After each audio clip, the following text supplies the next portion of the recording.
Olá! Bem-vindo ao canal Fala Livro. Prepare-se para embarcar em mais uma história comigo. Vamos começar? Mas antes, inscreva-se no canal, ative o sininho, curta, comente e compartilhe o vídeo. Capítulo 6. O gato era uma coisa sarnenta. Só pele, ossos e tendões. Partes despeladas onde antes havia uma sedosa pelagem branca e preta. Sem rabo, perdido cerca de 7 anos antes em uma vigorosa luta contra um gato de rua laranja. Pertencia, se é que pertencesse a algum lugar, à livraria Griboiler, da rua Deussex, e a Monsieur Dupont, embora ele negasse tal coisa, claro. Aquele saco de ossos velhos? Para que eu vou querer ele aqui, hein? Pulgas? Mesmo assim, todas as manhãs havia leite fresco para o gato, e quando ele pensava que Valerie não estava olhando, ela o flagrava alimentando-o com a mão. Quando ele percebia que ela o tinha visto, fungava, dizendo que não queria ter o trabalho de jogar o corpo fora do animal caso ele morresse. O gato da livraria não tinha um nome oficial.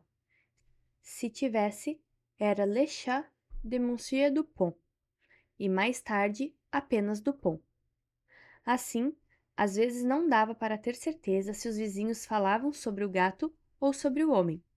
No entanto, logo Valerie aprendeu que, se fosse com algum grau de afeto, era quase certo de que se referiam ao gato. Agora, o gato rodeava uma nova entrega de livros, rapidamente deixada no canto, esfregando seu traseiro sem rabo na beirada da caixa. E é tão doce, disse Madame Hever, uma das mais energéticas e destemidas clientes de Dupont, que não se importava em ser chamada de Filistina por ler tudo, menos Dickens, e começou a acariciar o gato debaixo do queixo. Na mesma hora, ele se pôs a ronronar. Não, ele é uma peste, disse Dupont negando, mas conseguindo reconhecer sua virtude ao acrescentar. Mas pelo menos mantém os ratos longe. Isso era mentira, e Valerie sabia, mas poupou o gato e o homem da vergonha de revelá-la, e voltou a contar o estoque. Ela saiu para levar a caixa vazia, e foi então que viu o buraco na parede. Quase parecia um buraco de bala. Seus dedos tocaram-no, fazendo cair pequenos confetes de reboco no assoalho de madeira. Precisa mesmo de uma pintura, fungou Dupont chegando perto. Mas pelo menos tente não deixar pior. Parece um buraco de bala, disse Valerie, endireitando-se o rosto intrigado. E ele deu de ombros. E é. Ela arregalou os olhos. O quê? Como? Dupont olhou para ela como se fosse estúpida. Estamos no centro de Paris. Houve uma guerra. As pessoas usavam balas. Aqui dentro? Ele voltou a dar de ombros. Oui. Ao ver seu olhar de surpresa, ele suspirou, explicando. Isso, Cherie, foi obra de um nazista específico, que achava que a melhor maneira de lidar com um livro de Balzac era atravessando-a com uma bala. Charmant. Foi Madame Gilbert quem forneceu mais informações sobre o buraco de bala. Ela havia entrado com outra caixa, entregue na floricultura por engano, e Valerie lhe contou que Dupont havia contado. Madame Gilbert acenou com a cabeça, a boca travada em desgosto. Ah, oui, me lembro daquele dia. Como poderia esquecer? Ela disse, com os olhos contornados de cajal excepcionalmente sombrios, enquanto Valerie se adiantava com rapidez para pegar a caixa. Colocou-a no canto da loja, ao lado do pequeno conjunto vermelho de bistrô que tinha transformado em sua própria escrivaninha completa, com um lugar para o gato e para o telefone. Foi naquela primeira semana, logo depois da queda de Paris, quando os nazistas estavam pegando pesado para afirmar a sua autoridade. Disse ela, apontando para a parede. Era um rapaz, com uma sombra de bigode, como se tivesse sido feito a lápis. Devia ter deixado as calças curtas havia pouco tempo. Eu tinha vindo à loja para ajudar Meirelle, a filha de Dupont. Seus olhos ficaram tristes. Ela fez uma pausa e tocou no peito, justo quando o coração da própria Valerie começava a bater forte à menção do nome da mãe. E aí entraram esses rapazes vestidos de marrom, dizendo a Dupont quais livros podiam ou não ser vendidos agora, o que decorreu tão bem quanto você imagina. Quando Dupont protestou pelo banimento de um dos autores, esqueci qual, Balzac, foi o que Vicente disse, adiantou Valerie. Oui, disse Madame Gilbert. Balzac. Bang! Ele deu um tiro na capa. Não há muito o que discutir com um menino e uma arma. Por que Monsieur não fechou a loja? Perguntou Valerie. Ele era teimoso. Teimoso na época, teimoso agora. Além disso, não acho que houvesse algum lugar aonde ele pudesse ir. O pai tinha morrido havia muito tempo, e a mãe, no ano anterior. Havia uma espécie de prima, mas acredito que ela já tivesse ido para a Inglaterra. Não tenho certeza. O coração de Valerie retumbou quando ela percebeu que Madame Gilbert deveria, é claro, estar se referindo a Amélie. Assim, eles estavam presos aqui em Paris, e Meirelle não deixaria o pai, mesmo com ele querendo mandá-la para o campo, que foi para onde a maioria das pessoas com condições fugiu. Mas no fim, lá não foi tão melhor. Valerie sacudiu a cabeça. Deve ter sido apavorante ver os nazistas atacarem Paris desse jeito.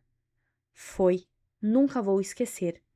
Acreditávamos, assim como vários franceses, que a linha de Maginot os impediria.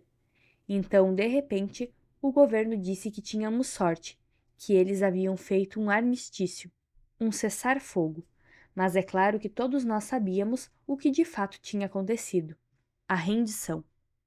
Escutamos no rádio eles nos dizerem que agora deveríamos baixar nossas armas e parar de lutar. Não houve uma alma viva em Paris que acreditou que aquilo fosse outra coisa senão derrota. Dupont entrou, seguido pelo latinho sarnento, seu rosto contorcido de raiva, mesmo agora. Não, foi traição. Eles não fizeram nada mais do que nos deixar como cordeiros para os lobos. Madame Gilbert concordou. Isso também. Capítulo 7. Assistimos enquanto eles entravam na cidade, marchando. Soldados alemães marchando pelo Arco do Triunfo, com seus tanques e carros. Eram muitos. Todo um exército de homens de marrom. Nunca esquecerei daquele dia, disse Madame Gilbert. Dupont baixou os olhos, a testa franzida. Era o aniversário de Meirelle, disse baixinho. O clima ficou tenso e Valerie prendeu a respiração. Era a primeira vez que ele mencionava a filha para ela. Madame Gilbert assentiu com o rosto sério. 14 de julho. Ela tinha acabado de fazer 19 anos. Não era muito mais nova do que você é agora, imagino. Ela disse olhando para Valerie. Você é um pouquinho parecida com ela, sabia? O coração de Valerie parou de bater por um instante. Dupont franziu o senho e lhe deu uma olhada, inclinando ligeiramente a cabeça branca. Suspirou. Não era o tipo de presença que alguém pudesse querer um dia. Uma cidade de nazistas. Seu rosto ficou sombrio como trovão. Sacudiu a cabeça. Depois se virou e saiu da loja, seus ombros parecendo mais curvados do que nunca. Valerie fez menção de ir atrás dele, mas Madame Gilbert colocou a mão em seu ombro, impedindo-a. Deixe, chérie. Não vai ser bom ir atrás dele. Agora ele está lutando contra velhos fantasmas. Valerie foi até a floricultura com Madame Gilbert, que preparou uma xícara de chá e a serviu à sua frente, no banco de madeira.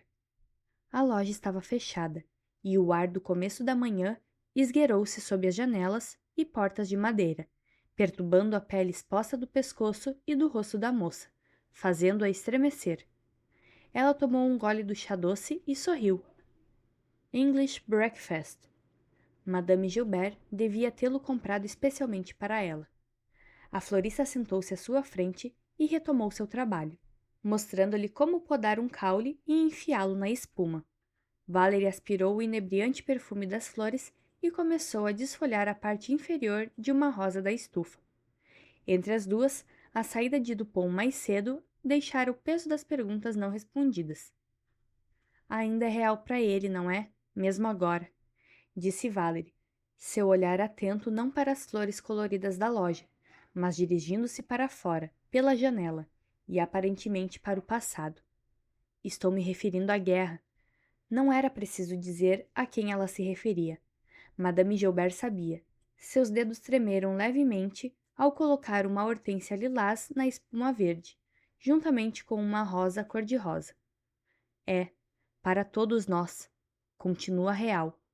É difícil captar o que todos sentimos no dia em que eles vieram.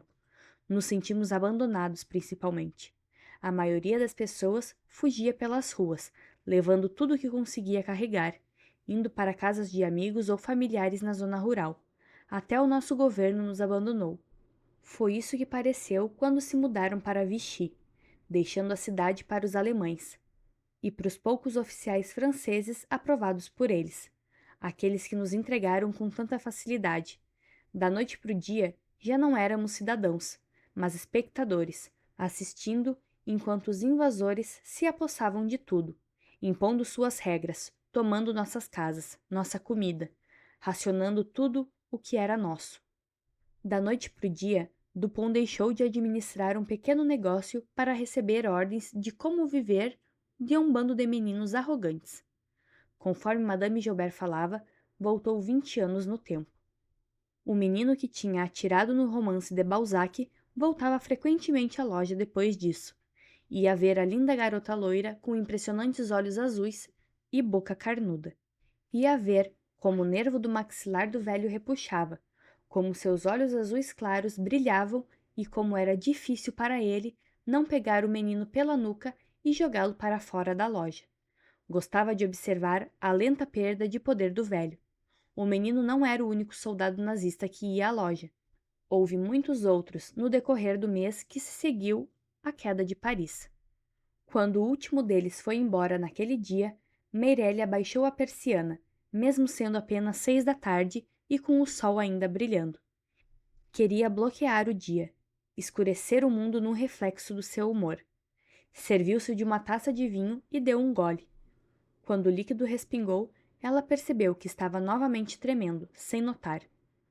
Seu pai veio e pôs a mão crispada e tensa em seu ombro, mas ela se acalmou ao seu toque.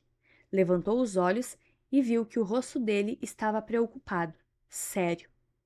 Não é tarde demais. Você ainda pode ir para o campo. Minha prima Amélie poderia ajudar você. Meirelle sacudiu a cabeça. Não vou te deixar, papá. Ele rangeu os dentes, pegou o cigarro que trazia atrás da orelha e o colocou entre os lábios com um ligeiro resmungo. Não quero que você tenha que enfrentar isso, disse apontando para a porta, para o mundo externo, o mundo enlouquecido. Ela olhou de volta para ele, suavizando os olhos azuis. Ninguém quer enfrentar isso, papá, ninguém. Mas o faremos juntos, como todo o resto. Ela deu mais um gole e se sentou no assento gasto da grande poltrona próxima à janela, tirando Thomas, o gato, do lugar e colocando-o no colo. O vinho finalmente começava a fazer efeito. Você sabe o que a maioria desses nazistas compra na loja? Ele franziu o senho e bateu a cinza no cinzeiro sobre a escrivaninha. Deixe-me adivinhar. Histórias de aventuras. Alguma coisa que tenha balas e bravatas, disse, apontando para o espaço na parede onde o idiota loiro e imaturo tinha tirado no livro. Ela sacudiu a cabeça e coçou atrás das orelhas do gato. O animal ronronou, levantando a cabeça laranja malhada para olhar para Dupont. Guias da cidade. É como se, para eles, isso não passasse de férias. O pai piscou várias vezes. Não achava que alguma coisa pudesse surpreendê-lo agora. Não desde que a cidade estava ocupada. Mas aquilo o surpreendeu. Eles estão de férias, e nós estamos vivendo no inferno. É. Capítulo 8. Valerie estava cansada. Era como se as últimas semanas a tivessem atingido de uma vez. O colchão em sua pequena cama de ferro parecia ser feito de saca-rolhas, e não de molas. Cada um deles arrumando maneiras de proclamar uma vingança contra o seu corpo. Por mais que se virasse, não fazia diferença. Não conseguia se lembrar da última vez em que tivera uma noite inteira de sono. Ainda por cima, os roncos de Dupont ecoavam pelas paredes do pequeno apartamento, mantendo-a acordada na maioria das noites, sozinha com seus pensamentos. A menção à guerra tinha deixado o humor de Dupont ainda mais amargo do que do costume. Ele estava quieto, monossilábico, tomado por um clima sombrio que durou quase toda a semana. Apesar da tranquilidade que isso assegurava, assim como uma trégua dos seus rompantes, fazia com que, de certo modo, os dias se estendessem e ficassem mais tensos. Pela primeira vez desde sua chegada, ela começou a conjecturar de fato sobre o que havia feito, por que tinha vindo. O que aconteceria quando contasse a ele quem ela realmente era? O que ele faria? E se ela viesse a amá-lo? Embora isso parecesse pouco provável agora, sabia que coisas estranhas já tinham acontecido. E então, tinha sido mais fácil se convencer de que a indiferença dele não teria importância enquanto ele era um desconhecido. Tinha visto como seu rosto mudara quando ele falou sobre os nazistas. Era um tipo diferente de raiva. Não era sua costumeira natureza desagradável. Aquilo era frio, duro, e ela percebia que não era algo que ele queria que fosse cutucado. Durante as poucas horas de sono que ela conseguia ter à noite, seus sonhos eram os mesmos. Os nazistas marchando pela cidade, bandeiras e suásticas ocupando tudo, placas de ruas antigas sendo retiradas, substituídas por placas em alemão, que destacavam seus centros de operações. As ruas de Paris eram letras menores, embaixo. Ao acordar, com o coração aos pulos, perguntava-se como sua mente tinha sido preenchida com essas imagens. Teria visto em algum jornal? Não conseguia se lembrar. Por fim, saudava o amanhecer com sombras que pareciam hematomas debaixo dos olhos. Sentava-se, a boca seca, a língua sedenta, e pegava o copo de água na cadeira ao lado da cama, dando um gole com a testa franzida. O último sonho tinha parecido muito real. Ela tinha 3 anos, os cabelos loiros balançando, a fita vermelha sendo levada pelo vento. Ao se virar para correr atrás dela, ouviu a voz de Amélie. « Vite, vite, chérie, não dá tempo. » Mas era sua única fita. Já não era fácil consegui-las. Ao amarrá-la com firmeza em seu cabelo todas as manhãs, o vovô dizia que ela precisava fazer aquela durar. Ela começou a chorar. Amélie não havia amarrado direito ao pentear seu cabelo, e agora ela se fora.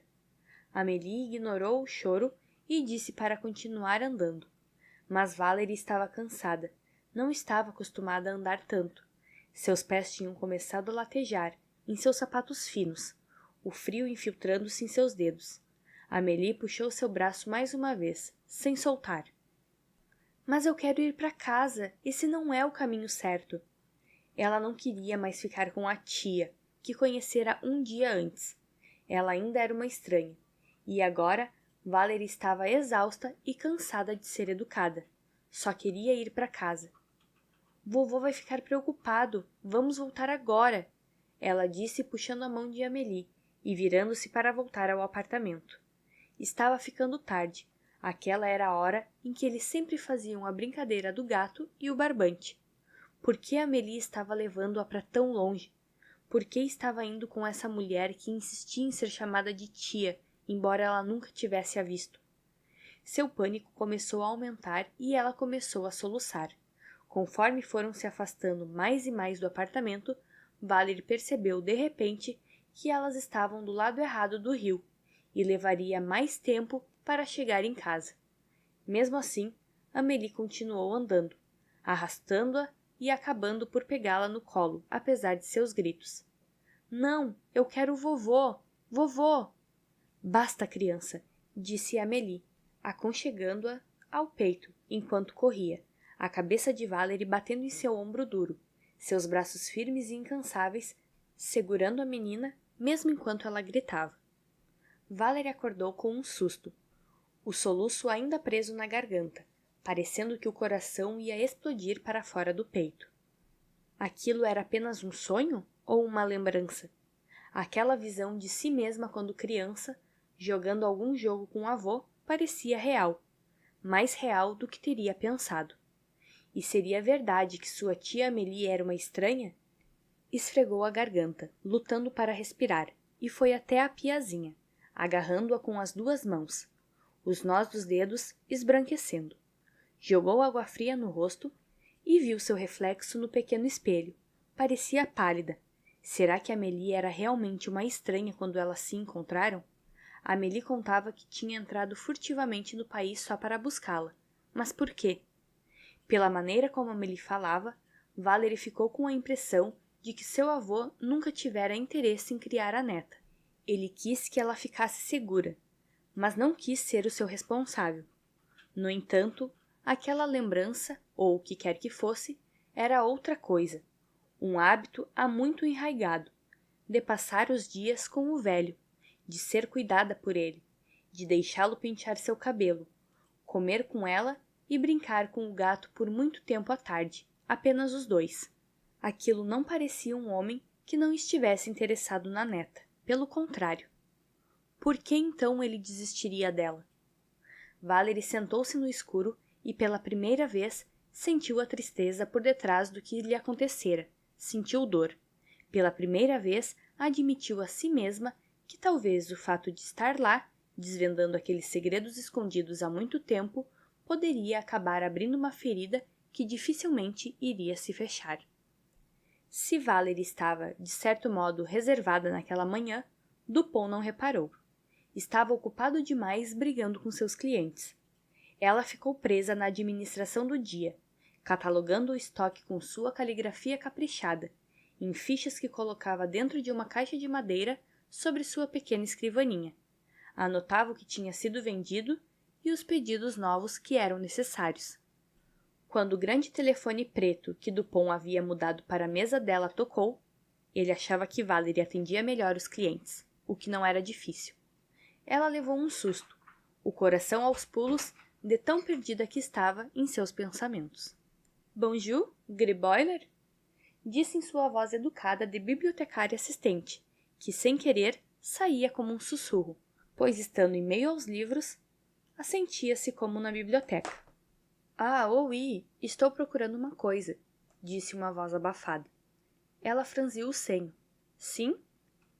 Alguma coisa que acho que perdi. Valerie franziu o senho.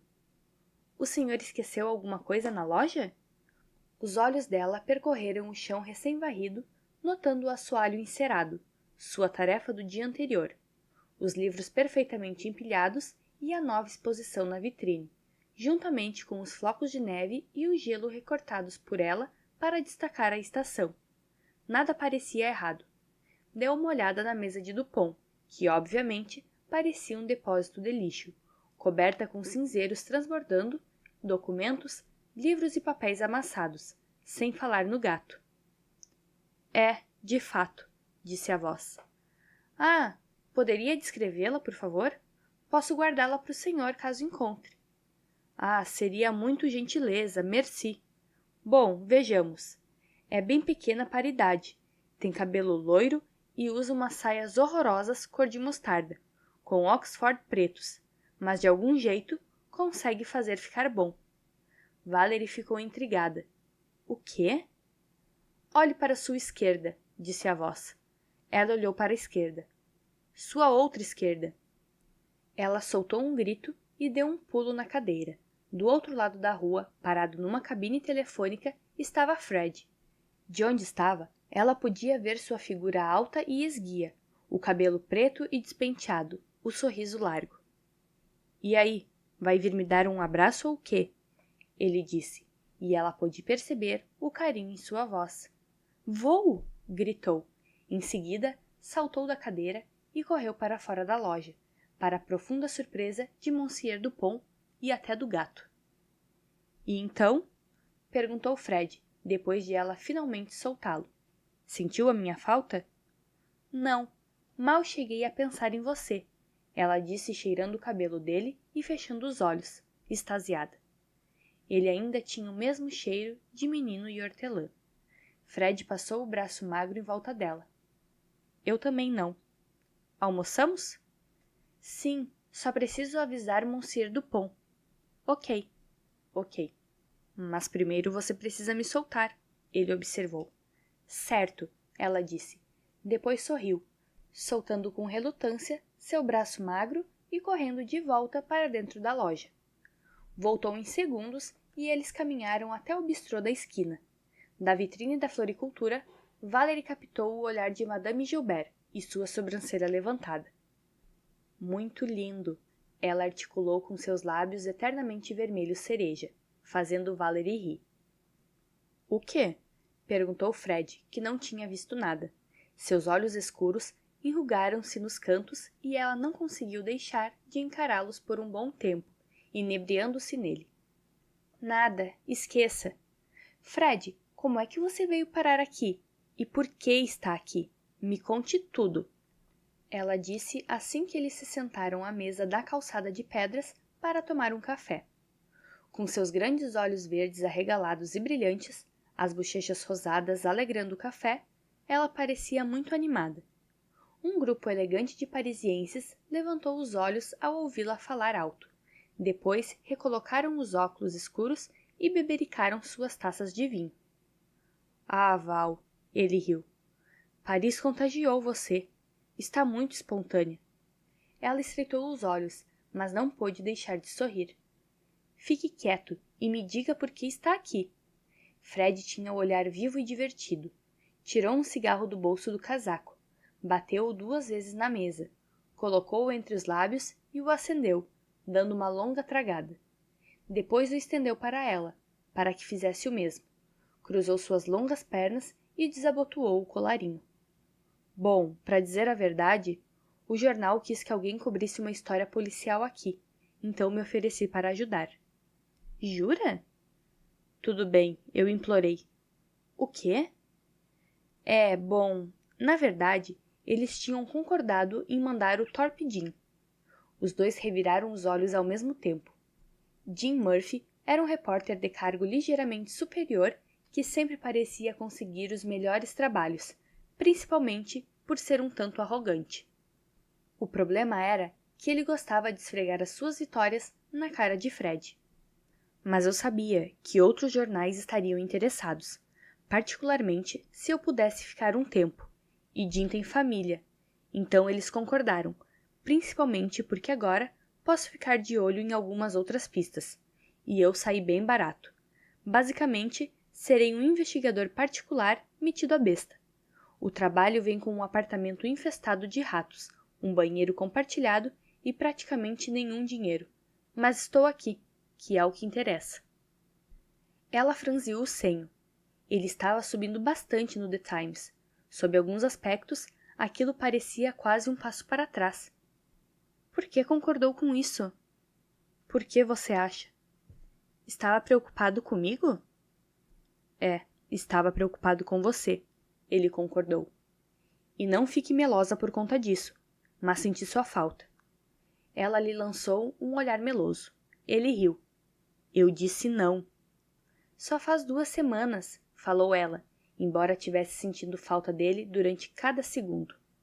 Acho que nunca fiquei tanto tempo sem te ver. Valerie riu. Exceto naquela vez em que você foi para a Espanha por 1 mês para bancar o Hemingway. Ou quando resolveu experimentar morar na van, lá em Devon, durante 15 dias, escrevendo seu romance antes de perceber que gostava muito de chuveiros. Tudo bem, além dessas. E não fique nervosa comigo, mas, honestamente, agora eu só quero estar aqui, não importa o que aconteça. Se acabar dando errado essa coisa que você está fazendo com sua família, fingindo ser outra pessoa, então preciso saber que você não está aqui sofrendo sozinha, sem ter para onde ir. E se tudo correr bem, então eu também quero saber. Ela pegou a mão dele e apertou.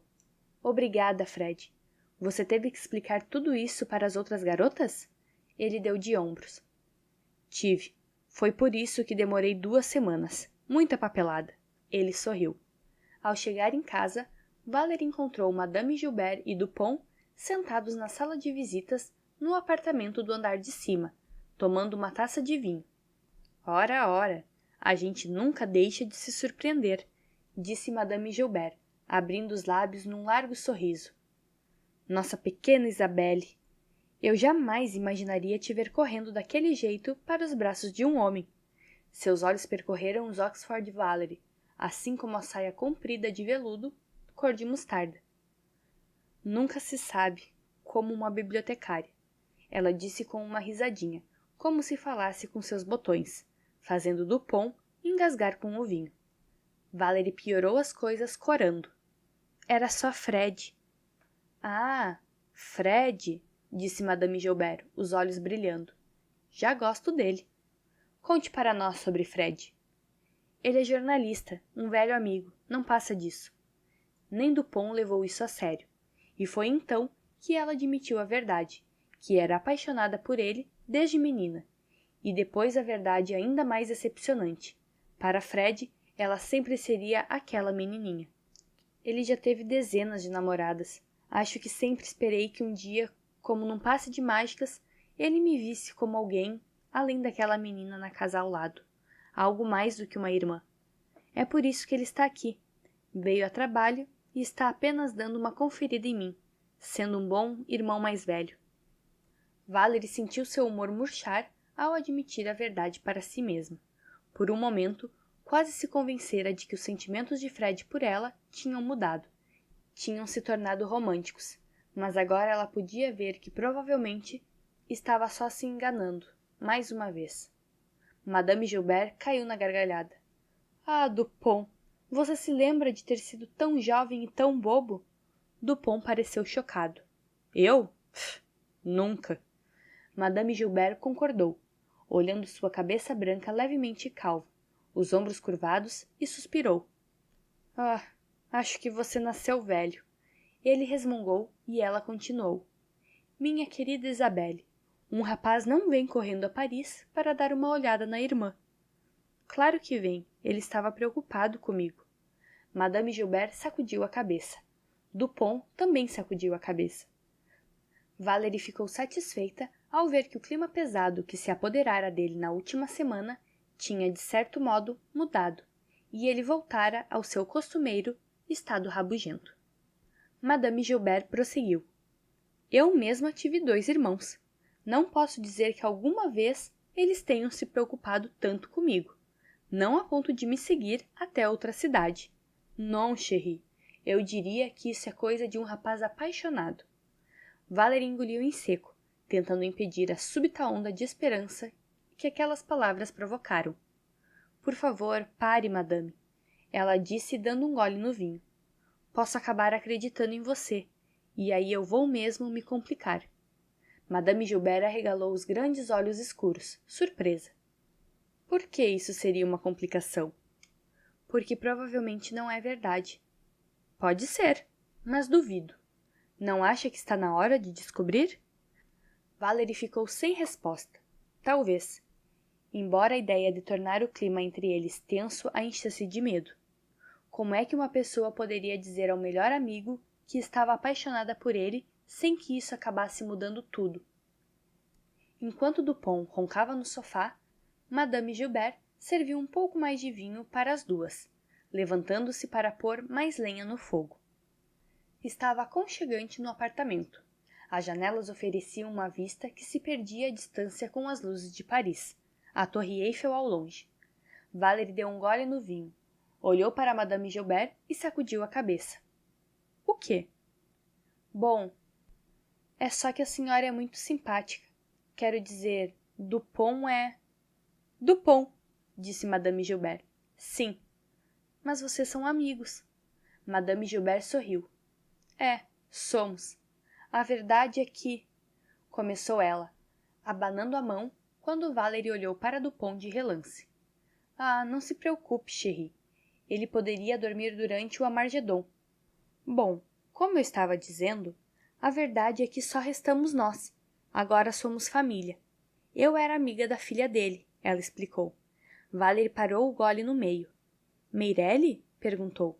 Os olhos de Madame Gilbert entristeceram-se ao assentir. Valerie olhou de Dupont para Madame Gilbert e cochichou, fazendo o possível para não parecer muito ansiosa. Como ela era? Parecida com ele? Meirelle? Valerie confirmou, e Madame Gilbert recostou seu corpãozinho no sofá, os cachos ruivos roçando no linho macio. Ela era... Suspirou, erguendo os olhos para o teto, como se fosse para afastar as lágrimas súbitas. Maravilhosa, de verdade. Nós éramos amigas desde começar a andar e falar.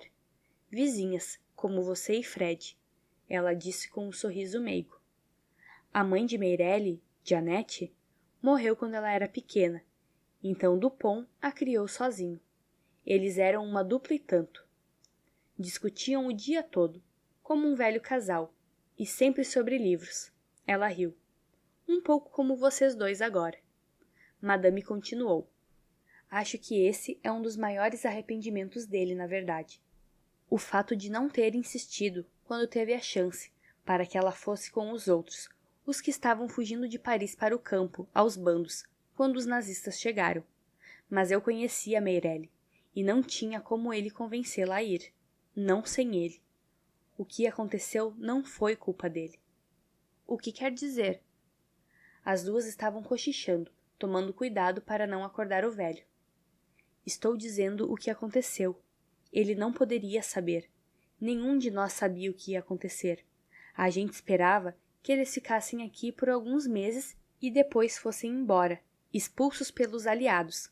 Não dava para saber o que viria a seguir. De certo modo, aquilo foi uma bênção e uma maldição. Capítulo 9. 1940.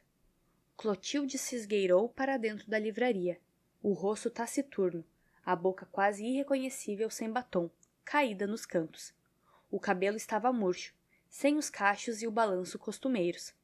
Parecia uma grande bexiga que esvaziava lentamente, e estava, de certo modo, mais baixa, se é que isso era possível, como se tivesse sido cortada na altura dos joelhos. Mireille desviou seu olhar do soldado nazista, um rapaz com cabelo cortado à escovinha, olhos azuis gélidos e dentes brancos e pontudos, que fazia o máximo para seduzi-la, enquanto perguntava sobre o melhor lugar para comer pato à l'orange, e se ela gostaria de acompanhá-lo um dia. Meirelle franziu a testa, sua boca formando um pequeno O de surpresa, e ela encarou a amiga, seus olhos pairando, por fim, no distintivo do soldado, como um farol amarelo em sua jaqueta. Ela viu quando Clotilde se dirigiu furtivamente até o canto, meio escondida atrás de uma grande pilha de livros em brochura, esperando por ela. As mãos de Meirelle tremeram e ela engoliu com dificuldade, dirigindo ao soldado um sorrisinho tenso. — Já está tão tarde assim? Exclamou olhando para o relógio na parede mais distante, embora não o estivesse vendo. — Sinto muito, senhor. Preciso fechar a loja, disse ao militar, levantando-se subitamente. Tenho hora no dentista, quase esqueci. Já estou atrasada. Se me der licença... O soldado saiu dando risada, dizendo-lhe para cuidar daquele lindo sorriso e insinuando que a procuraria novamente, em pouco tempo, para jantarem, caso ela aceitasse. Meirelle sentiu o rosto doer ao cerrar os dentes no que parecia mais uma careta do que um sorriso.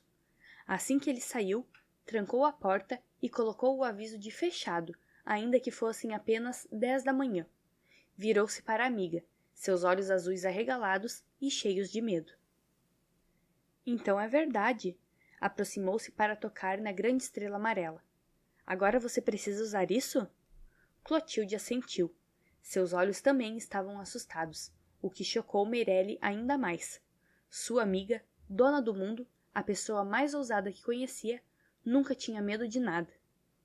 Não dá para você simplesmente tirar isso? Não. Eles disseram que agora é lei e que se algum judeu não usar, pode ir para a cadeia. Há uma lista com o nome de todos nós, ela explicou. Meirelle tinha escutado os rumores, é claro que tinha, mas apesar de tudo o que vira e ouvira, até então, incluindo o louco que havia atirado em um livro em sua loja, não ousara acreditar que os nazistas estivessem pedindo aos judeus da cidade que se identificassem. Por que estão fazendo isso? Por quê? Por causa dele, Hitler, o destemido líder lunático deles. Ele detesta a gente.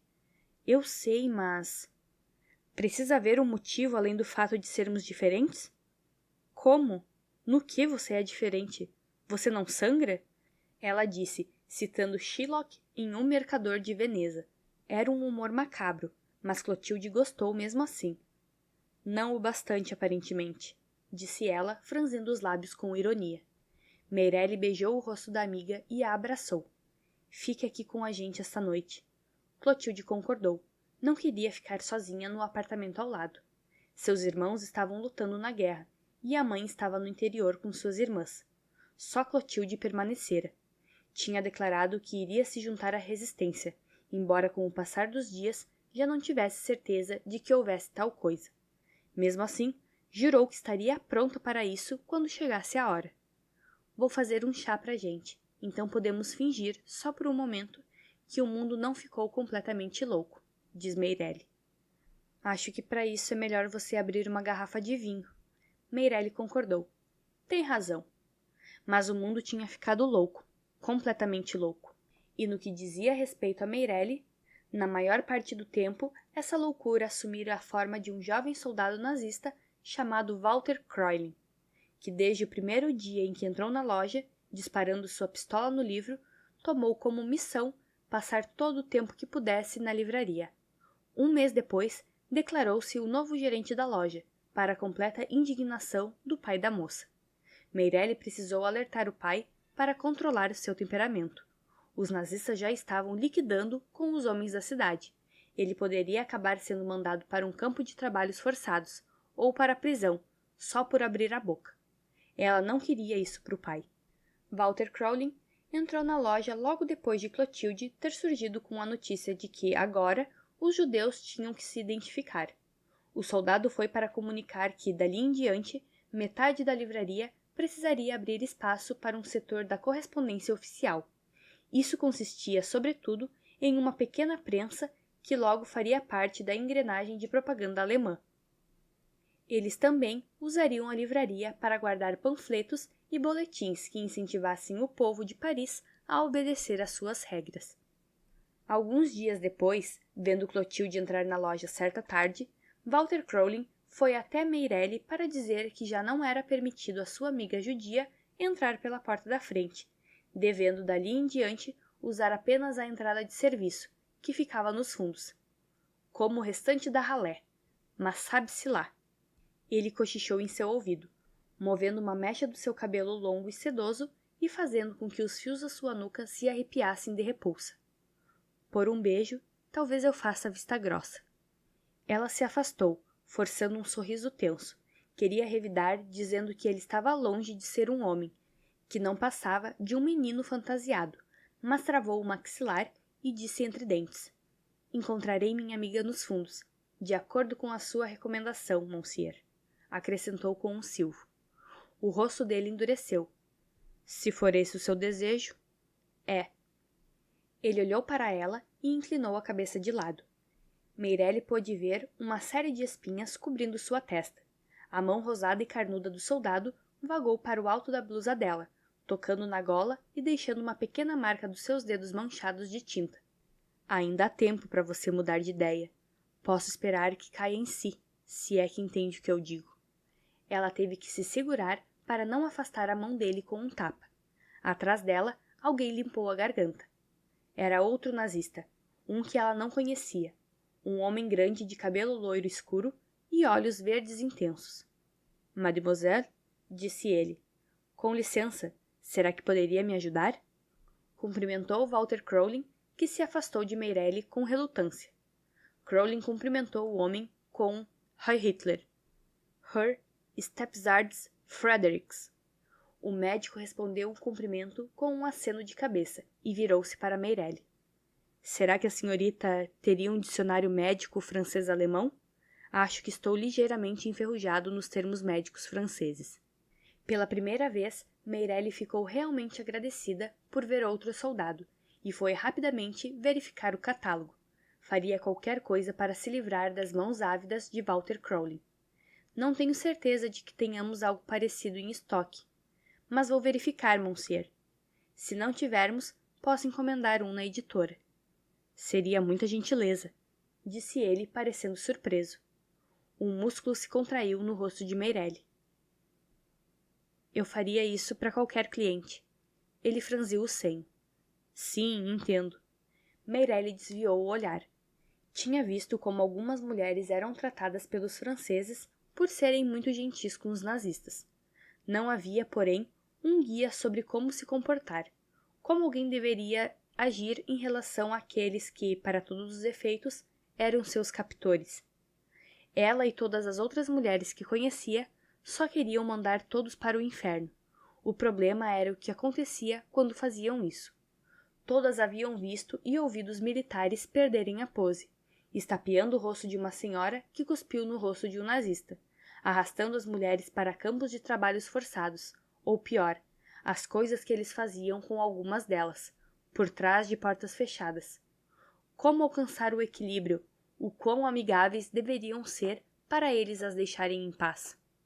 Sinto muito, não temos o dicionário médico, mas posso encomendar um, como sugeri. Obrigado, disse o oficial. Ela anotou seu nome e número de telefone para avisar quando o livro chegasse. Ele hesitou, depois perguntou. Eles estão instalando uma prensa aqui? Gesticulou para os militares que haviam ocupado metade da loja e tomado o depósito. Ela baixou a cabeça com um sorrisinho, o olhar sombrio. Permitiram que ficássemos com esta metade da loja, disse entre os dentes cerrados. Estamos agradecidos. Ele assentiu com a cabeça e repetiu. Entendo. Havia demasiada pena em seus olhos, e ela desviou o olhar. Depois, sobressaltou-se quando ele inclinou o rosto junto ao dela e cochichou. Tome cuidado com Herr Crowley. Monsieur? Ela perguntou recuando. Ele se endireitou, o rosto impassível. Lembre-se do que eu disse. Ela o observou ir embora, intrigada. Até onde iria a maldade de Walter Crowley, se seus próprios aliados sentiam necessidade de alertá-la contra ele? Capítulo 10 1962 O café de Bonne Chance estava tomado por um jazz suave. Em meio às nuvens de fumaça e às risadas, Valerie encontrou Fred sentado nos fundos, em frente à janela. Sua surrada máquina de escrever portátil, verde, sobre a mesa. As longas pernas cruzadas, um lápis preso entre os dentes. Seu cabelo escuro estava arrepiado no lugar onde ele o torcia entre os dedos, hábito que vinha de criança, sempre que pensava em alguma coisa. Valerie costumava imaginar se um dia haveria um princípio de calvície onde seus dedos brincavam, mas até então ele estava com sorte. Fred levantou os olhos e sorriu para ela, revelando os dentes perfeitos em seu rosto bronzeado e corado, os olhos cheios de alegria. Estava rabiscando em um caderno, que fechou ao vê-la. Ela pediu um Citron Press, encantada com a visão de Fred Lee Sparrow em Paris. Ao se sentar, ele lhe deu uma piscadela de parar o coração. Ela segurou o fôlego. Será que deveria mesmo seguir o conselho de Madame Gilbert e perguntar-lhe diretamente se ele tinha ido até ali por estar apaixonado por ela? Deu uma risada nervosa. Diante do olhar intrigado dele, ela se acovardou e perguntou: Como vai o seu apartamento? Bom, acho que poderia classificá-lo como mansarda, na verdade, para minha sorte. Quero dizer, eu não poderia ter vindo para Paris como um escritor para viver em um lugar que não fosse uma mansarda, sabe? Existe certa expectativa, um padrão que a pessoa precisa seguir. Ela sorriu e deu um gole na limonada que o garçom havia trazido. O que classifica um apartamento como mansarda exatamente? É por ele estar no sótão? Ela perguntou com o senho franzido. É, mas veja bem, poderia tranquilamente ser uma cobertura se não houvesse critério, mas não existe esse perigo na minha mansarda. Primeiro, há o fato de eu poder tocar nas duas paredes, ficando parado no meio. Ah, eu também no meu quarto. Ele riu. Então somos uma dupla. Mesmo assim, tenho uma pia quebrada, cheiro de mofo e uma vista distante do puteiro da esquina. Também não é de todo mal. Eles usam veludo vermelho na decoração e fica em Montmartre. Então, aparentemente, Tudo é perdoável. É mesmo? É, só que não é tão ruim. E o puteiro só tem uma prostituta solitária, chamada Madame Flausier, que faz a melhor tartatã de damasco que existe. E ela não tem vergonha de fazer amizade com desconhecidos. Valerie ficou boquiaberta. Fred? Ele sorriu. Ela tem 73 anos. Acho que se eu estivesse interessado, ela poderia largar a aposentadoria. Ela riu e o cutucou nas costelas. Pare de provocar. Impossível. Ela apertou seu braço. Aquilo seria impossível. E aí? Ele disse, olhando-a com um ar de interrogação. O quê? A livraria, seu avô. Como vai tudo? Tive que me mudar para essa maldita Paris só para me atualizar.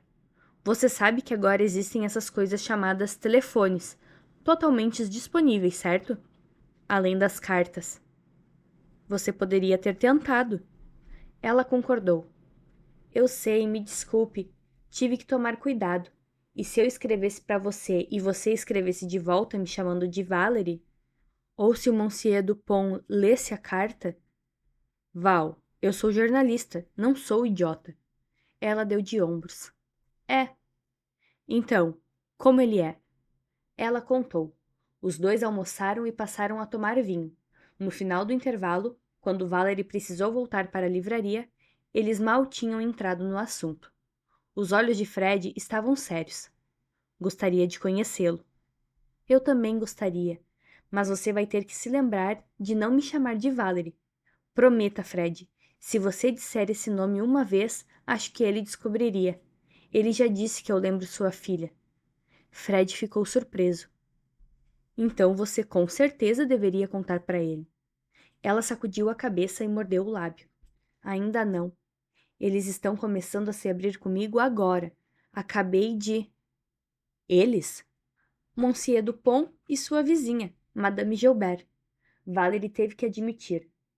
Ela, principalmente, começou a me contar sobre minha mãe, sobre a ocupação.